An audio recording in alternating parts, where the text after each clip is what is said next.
Curious to hear music by Lunar Composition Lab alums? Check out E4TT's annual concert of music by women and non-binary composers, Midnight Serenades, on Saturday, January 25th.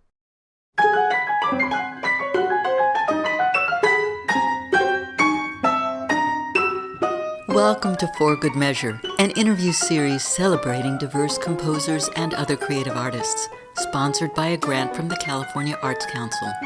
I'm Nanette McGuinness, Artistic Executive Director of Ensemble for these times. In this week's Lunar Module episode, we continue talking to E4TT Lunar Composition Lab commissioned composer Lucy Chen, who we spoke to in May 2024. Any other interests or influences you might want to tell me about, or are those the main ones? And it's fine if they are. You're pretty young. There are a lot. I don't want to drag this on, but yeah, another mentor was my high school conductor. Mm-hmm. He was also just a super passionate and fiery conductor, so I saw what it was like to really be passionate about what you do, especially in music. Mm-hmm. And he was the one that I kind of got my first commission from, because I'd started studying composition, and then I told him if you ever need help arranging something, or if I could write something, that would be cool.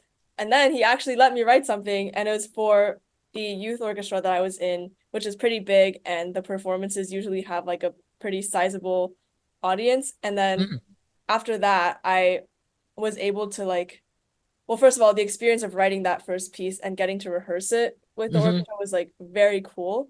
And also that just opened a lot of doors that previously would not have been opened. And I think it was just so special, and I'm very grateful that he supported me and that he keeps supporting me, because we're still in touch. Nice. And so yeah, his name is Christopher Sans.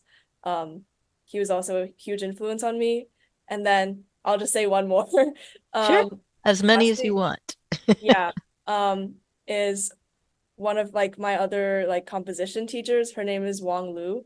She's also, I don't know, I feel like I'm kind of saying a lot of the same stuff for a lot of people, but they're all special in their own ways. Yeah. But they're all very just super passionate people who are the type of people I really like to be around. And she would just show me a lot about how I can make my ideas flow really well, or even just give me life advice on college or high school. And yeah, I feel like all of these mentors, beyond just being a musical or technical mentor, they were very good at helping me grow personally too. So Yeah. I'm very grateful to know all of them, and yeah, they've No, made yeah. me who I am today. You reached out to them and they saw that, and as good teachers, they reciprocated and responded in a human way to give you an opportunity, or to, to open the door and talk about what was important to you. That's really great. It strikes me that you've been able to create some very special relationships, and it's amazing that Christopher, when you said, if there's something you'd like for me to arrange or something, he said, write a piece for the orchestra, and then you did. So that's quite a door to open and walk through. Yeah, I think it was very amazing, even just a bit of luck.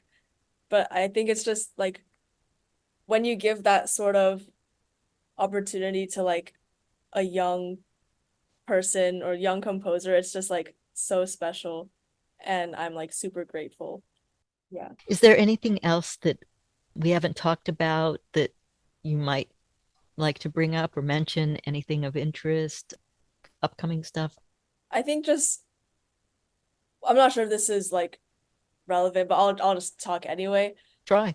But back to the question about aspects of music that interest me, one of the things Yes. I wanted to talk about was the one of the experiences I had with Luna Lab, which was we visited Chamber Queer's rehearsal, Mm-hmm. and they made us do an exercise by Pauline Oliveros. Mm-hmm. So basically we all sat in a circle and then closed our eyes, and then one person started singing a tune, and then we all just started following along. And then somehow the tune became so beautiful and all surrounding and ethereal, and it sounded like amazing. And I was like, what? How did that happen? And yeah, I think that experience was one of the greatest like musical experiences I've ever had, because it really showed me, like, I know like on paper people are always like, oh, music brings communities together, like Mm-hmm. duh.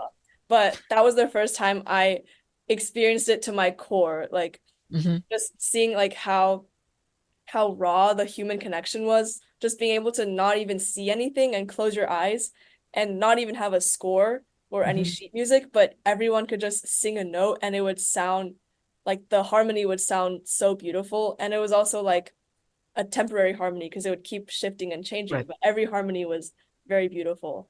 And Making unconscious ensemble. yeah, it was very cool. And that's part of the essay I was also writing for my class. So now I Yeah. get to research on Oliveros, but it was Luna Lab that really brought her to my attention and this Mm-hmm. experience.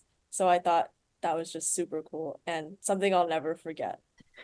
That sounds like it was wonderful. And as I hear you talk, it strikes me that beauty is something that you want and aspire to and admire in music. Is it fair to say that discord is not as appealing to you as beauty in art or music? Or am I overreaching? I think to an extent, I'm not sure if this is what you're saying, but I do prefer music that sounds like or like is more melodious also, but I think it's also for me, it's very important to be intentional with what you make that sounds good and what is more discordant, because I think what is beautiful about music is that it can represent the human experience, and the human experience is not always like beautiful. Like there are sad points in everyone's life and like tragedies and stuff. Um, and I like representing that too. And if having music that sounds more like discordant or harsh is what will do that, then I would really like to employ that in my music. So I do think it is a good balance of stuff that is good sounding and stuff that might be more like Harsh. discordant or harsh. Yeah. Yeah. No, that's a great answer. I just was hearing beautiful brought up and thought, oh, this is interesting. Anything else or I think that's it. Yeah. yeah, you've said all sorts of very interesting things. Thank you so much for doing this conversation with E4TT. Of course. Thank you for listening to For Good Measure, and a special thank you to our guest, Lucy Chen, for joining us today. If you enjoyed this episode, please subscribe to our podcast by clicking on the subscribe button and support us by sharing it with your friends, posting about it on social media, and leaving us a rating and a review. To learn more about E4TT, our concert season online and in the Bay Area, or to make a tax-deductible donation, please visit us at e4tt.org. This podcast is made possible in part by a grant from the California Arts Council and generous donors like you. For Good Measure is produced by Nanette McGuinness and Ensemble for These Times and designed by Brennan Stokes, with special thanks to co-producer and audio engineer Stephanie M. Neumann. Remember to keep supporting equity in the arts and tune in next week for Good Measure.